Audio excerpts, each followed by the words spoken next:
Êtes-vous prête pour le déménagement? Mon mari s'approchait de moi avec un regard qui semblait dire que je n'étais plus nécessaire. Après m'avoir traité comme un distributeur automatique, il essaie maintenant de me mettre dehors. Pourquoi dois-je toujours endurer cela? Jurant de me venger, j'ai immédiatement accepté de quitter la maison, mais j'avais une stratégie derrière cela. Je m'appelle Grace, j'ai 46 ans. Je travaille comme fonctionnaire municipal à la mairie. Après avoir obtenu mon diplôme dans une université communautaire, je me suis consacrée à mon travail et avant de m'en rendre compte, j'avais déjà complété 25 ans de service. Je me suis mariée avec mon mari Greg et nous avons un fils qui est maintenant étudiant à l'université et a déménagé pour fréquenter une université dans un autre état, vivant seul. Honnêtement, notre mariage n'a pas été très bon depuis que notre fils est parti de la maison. Nous ne parlons presque plus et notre relation est devenue encore plus froide, surtout depuis que l'attitude dominante de mon mari s'est aggravée, rappelant les premiers jours de notre mariage. Il semblait se contrôler après la naissance de notre fils, mais sa véritable nature a commencé à réapparaître. Il est devenu courant d'être critiqué pour les dîners que je prépare minutieusement avec des commentaires tels que « c'est fade » ou « refais-le ». Peu importe combien je fais la lessive ou le ménage avec soin, j'entends constamment « tu ne sais même pas faire les tâches ménagères correctement avec un diplôme d'université communautaire » ou « pourquoi me suis-je mariée avec une femme aussi stupide ?» Mon mari a obtenu son diplôme dans une prestigieuse université privée et travaille dans les ventes pour une grande entreprise de commerce alimentaire. Il pense probablement que je ne suis pas à sa hauteur avec mon diplôme d'université communautaire et mon emploi dans la fonction publique. Il fait souvent des commentaires dépréciatifs. J'ai exprimé plusieurs fois mes préoccupations concernant le partage des tâches ménagères, en disant, puisque nous travaillons tous les deux, ne pourrions-nous pas partager les tâches ménagères, mais il insiste sur le fait qu'il est naturel que la femme s'occupe des tâches ménagères. Tu finis le travail à l'heure, puisque c'est un emploi dans la fonction publique, et notre fils est maintenant grand, donc tu devrais te débrouiller seul. J'ai répliqué que le fait que notre fils soit grand s'appliquait aussi à lui, mais cela semblait l'irriter encore plus, le poussant à dire « si tu ne peux pas gérer les deux, laisse ton emploi ». Il me dit de quitter mon emploi facilement, mais j'ai des raisons pour lesquelles je ne peux pas. Nos dépenses de vie, notre hypothèque et les frais de scolarité de notre fils sont principalement couverts par mon salaire. J'ai essayé de discuter cela plusieurs fois. Pourrais-tu au moins aider avec l'hypothèque ou une partie des frais de scolarité? Cependant, il a répondu, comment je dépense l'argent que je gagne est un problème pour moi, et n'a contribué que le minimum nécessaire. Nous avons eu des comptes bancaires séparés depuis notre mariage, donc je n'avais d'autre choix que d'accepter cet arrangement. On pourrait penser qu'on s'habituerait à un mariage comme celui-ci après 20 ans, mais récemment quelque chose m'a dérangé. Mon mari a commencé à me demander de l'argent fréquemment, en utilisant diverses excuses. Il y a une réunion de famille chez mes parents, donc je dois donner un peu d'argent à mes neveux et nièces. Peux-tu contribuer avec environ $100? C'était le début. Bien que les liens familiaux soient indéniablement importants, il était suspect qu'il ne contribue pas avec son propre argent. Cependant, refuser m'étiquetterait indubitablement comme une femme au cœur froid, alors j'ai accepté. Mais à partir de ce jour, mon père s'est blessé et a dû être hospitalisé. C'est terrible. Nous devons lui rendre visite immédiatement, ai-je dit, et il a répondu, pas besoin de visiter, mais tu peux contribuer avec $400 pour un cadeau de consolation. Ou un parent éloigné s'est apparemment marié. Un parent éloigné du côté de ton père ou de ta mère? Ne te mêle pas de ça, me disait-il. J'ai besoin d'environ $300 pour un cadeau de félicitations, alors prépare cet argent. Avant que je ne m'en rende compte, en plus des dépenses régulières, j'ai été drainée de dizaines de milliers par mon mari. Ma méfiance envers lui a grandi. Bien qu'il continue à me demander de l'argent, j'ai commencé à esquiver et à éviter ses demandes. En conséquence, son humeur s'est rapidement détériorée et il a recommencé à me critiquer. Tu ne veux pas faire quelque chose pour tes beaux-parents? Chaque fois qu'il me voyait, mon mari se plaignait. Pourquoi dois-je toujours endurer cela? Parfois, j'avais l'impression de vouloir pleurer. En même temps, j'étais aussi inquiète de voir mon mari rentrer tard à la maison. Il arrivait parfois à la maison sentant le déodorant, et j'ai même trouvé des boucles d'oreilles de femme dans la poche de sa chemise. Le mot « trahison » clignotait dans mon esprit. Rentrant tard à la maison, tu es occupé par le travail? J'ai plusieurs obligations, comme divertir des clients, contrairement à ton travail confortable dans la fonction publique. Son mépris pour mon travail, dont je suis fière, m'attristait. Tu restes toute la journée devant un ordinateur, non? On ne sait même pas si c'est considéré comme un travail, disait-il en riant de manière moqueuse. Ne te moque pas de moi. Il y a eu des moments où j'ai élevé la voix en réponse. Nous avons commencé à avoir plus de ces disputes. Pourquoi devait-il dire ces choses, surtout quand c'est moi qui couvre nos dépenses mensuelles? Les premiers jours de notre relation me manquent. Il était tellement gentil à l'époque. Je ne me souviens même plus de ce qui m'a attiré chez lui et pourquoi je me suis mariée avec lui. Alors, un jour, mon mauvais pressentiment s'est avéré juste. Lors d'une rare occasion où mon mari est rentré plus tôt à la maison, tu es rentré plus tôt que d'habitude aujourd'hui. Il y a quelque chose dont je dois parler. Une conversation, ai-je demandé, intriguée. Tout à coup, il a dit, sors de cette maison. Ayant suspecté son infidélité, j'ai demandé, tu veux rester avec ta maîtresse? Sa réponse, tu comprends vite, a confirmé mes soupçons. L'intuition féminine est vraiment effrayante. Selon lui, sa maîtresse était la hôtesse d'un bar qu'ils utilisaient souvent pour des divertissements d'affaires. Une femme qui, contrairement à moi, était charmante, bienveillante et jolie. Elle me comprend vraiment. Apparemment, elle a un enfant d'un précédent mariage, alors nous allons vivre ici ensemble, dit-il, en partageant des détails que je ne voulais pas entendre. J'ai dit à mon mari, donne-moi une nuit pour réfléchir à cela, et je me suis enfermée dans ma chambre. Derrière moi, ces paroles froides ont résonné, sors dès que tu peux. Après avoir été traité comme un distributeur automatique et maintenant expulsé de la maison. L'argent qui m'a été extorqué a dû être canalisé vers sa maîtresse.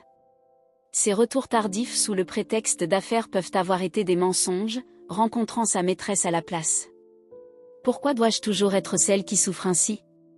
Fatiguée de la paresse irrationnelle de mon mari, j'ai décidé de mettre un plan en action. Le lendemain matin, tu as fini de préparer le déménagement? À sa question sarcastique, j'ai répondu froidement, je pars aujourd'hui.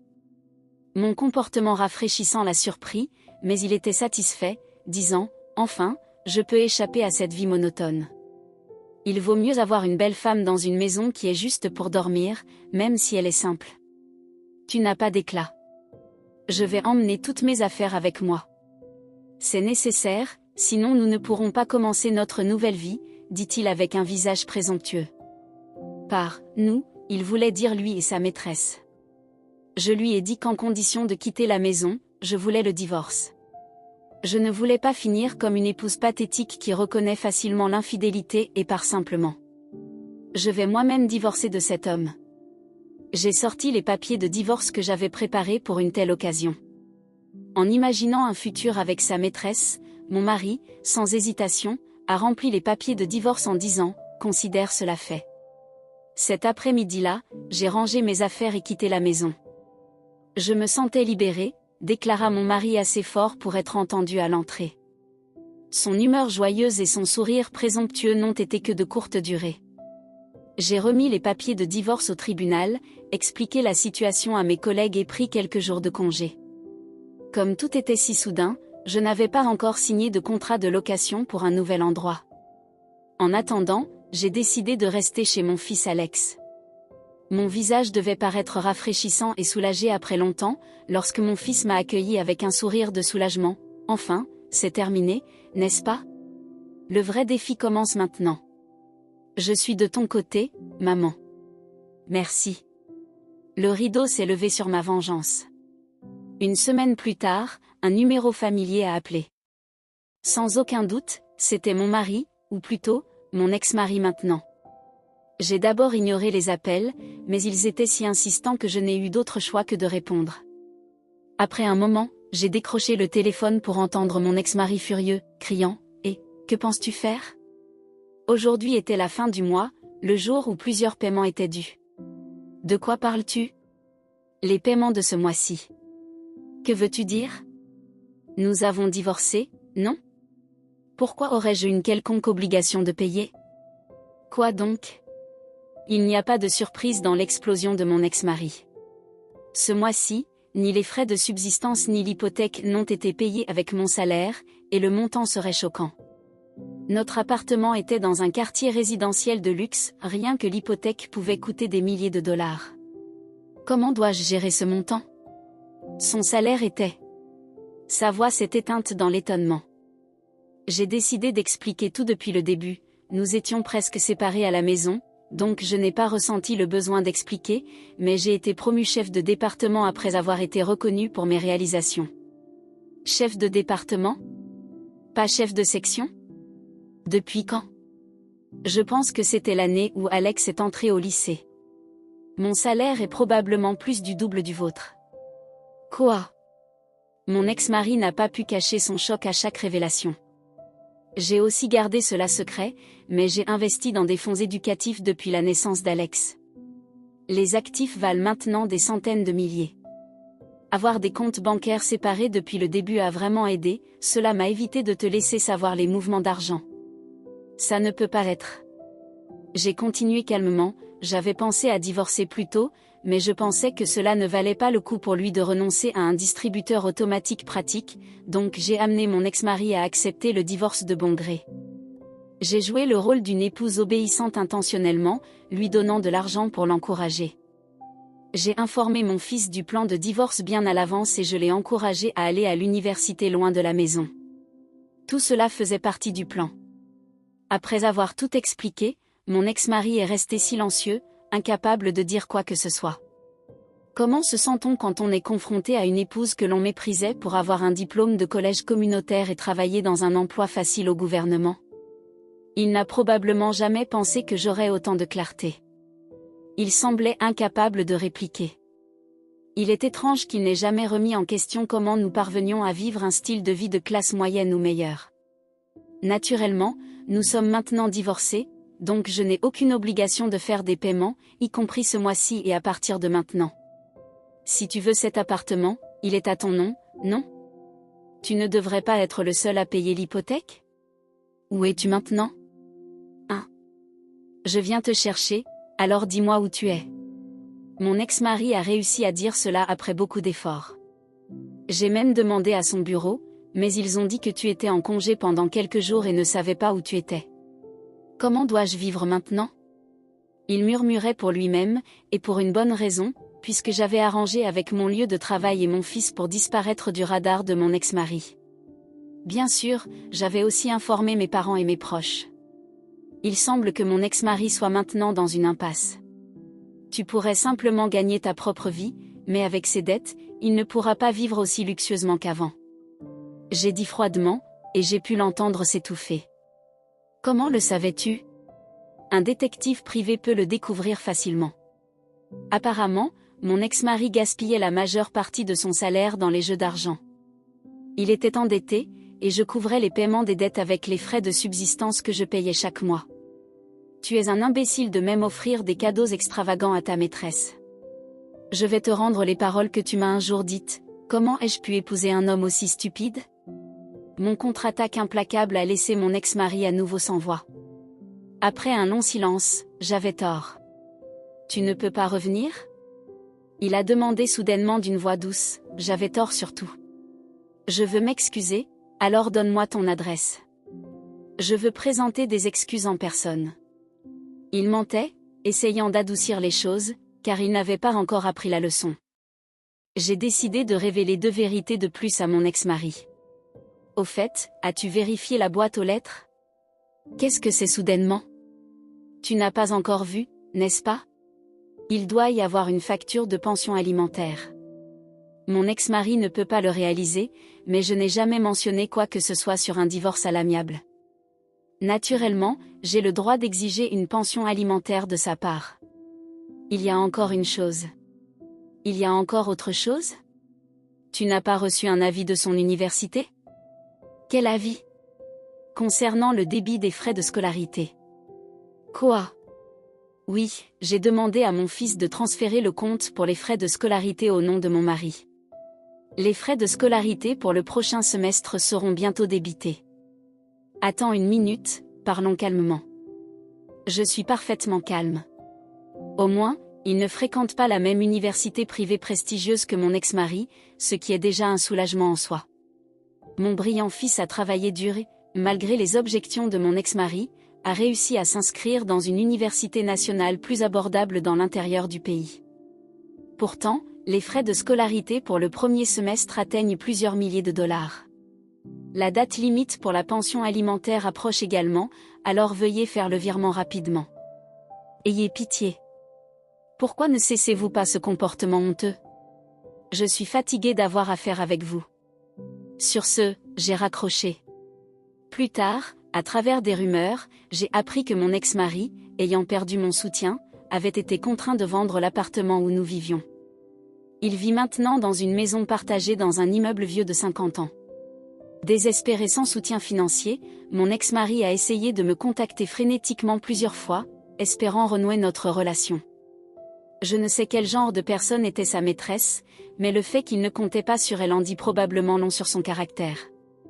J'ai aussi appris plus tard qu'il avait été finalement abandonné par sa maîtresse et qu'il se retrouvait complètement seul.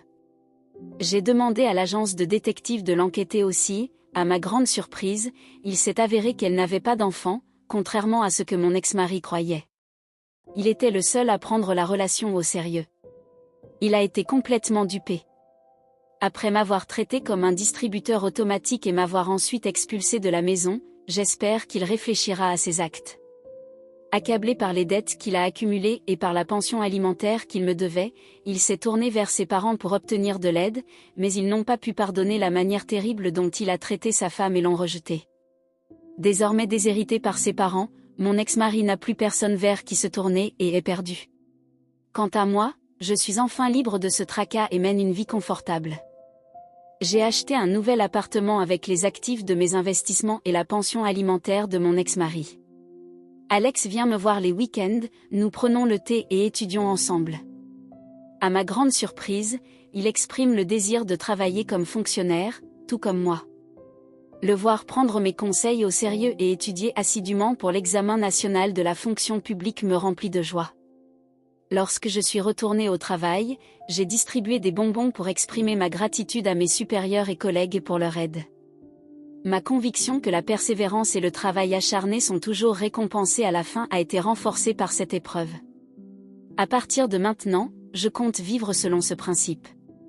Si vous avez aimé cette histoire émouvante, laissez un like et n'oubliez pas de vous abonner à la chaîne pour accéder à d'autres histoires comme celle-ci.